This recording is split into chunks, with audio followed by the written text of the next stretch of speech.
Hi, welcome to my kitchen. Please don't mind shittily drawn arm slash fingerless paddle hand. Okay, so when it comes to drafting sleeves the way that I draft sleeves, I take about like maybe 4 measurements.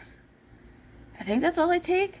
So what I do is I start with what ends up being like one of my largest measurements, which is from right in the armpit, flat across to this part of the like upper arm, ignoring where it curves upwards. That's measurement number 1. That is going to be like your flattest measurement here. Next measurement is going to be the length of it, but I don't just go to the wrist. I always go to the like tops of the knuckles because I'd rather it be slightly too long and I can hem it back than it be too short and I end up with like 3/4 sleeves instead of full length.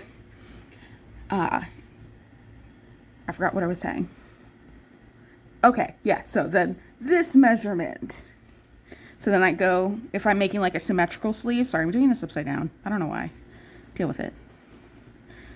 And then I take that measurement across my knuckles when my hand is like closed in a fist, because then that kind of just guarantees I can get my hand through, because I've done that one too many times where I couldn't get my hand through. Oopsie poopsie. Okay, then next measurement I will take will be from this upper measurement to the top of my shoulder.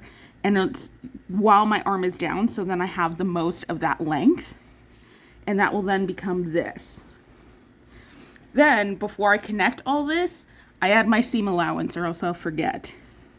And I do about 1-inch seam allowance because I like to French seam my sleeves. Sorry, I'm just going to attempt to make this somewhat symmetrical. Ignore the fact that I'm not using my dominant hand. Okay, then that's like, it's starting to look like a sleeve. Then if anything, if I'm concerned about my arm side being too big, then I will extend this as far as I please because because that way there's 2 ways to resolve that. One is just fitting your sleeve into the arm side and cutting the excess on the inside, or making a puff sleeve.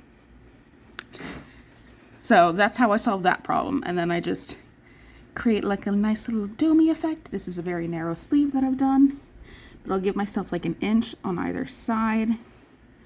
And then I'll just connect it. This is very weirdly shaped. Normally it would probably look like an actual sleeve. This is, again, very shittily drawn upside down. But then that just connects into the arm, and then you have your standard sleeve. Oh, also cut it on the bias, because then you get a nice stretchy roomy sleeve. But since it is cut on the bias, you will need to let it hang for a day, for like 24 hours, just to make sure that it's gotten all of its loosey-goosiness out before you go to put it in the arm side. Because when you go to put it in the arm side, if it hasn't been loosey-gooseyed, then it's gonna loosey-goosey and look look really wrinkly and like weird. It just won't look right.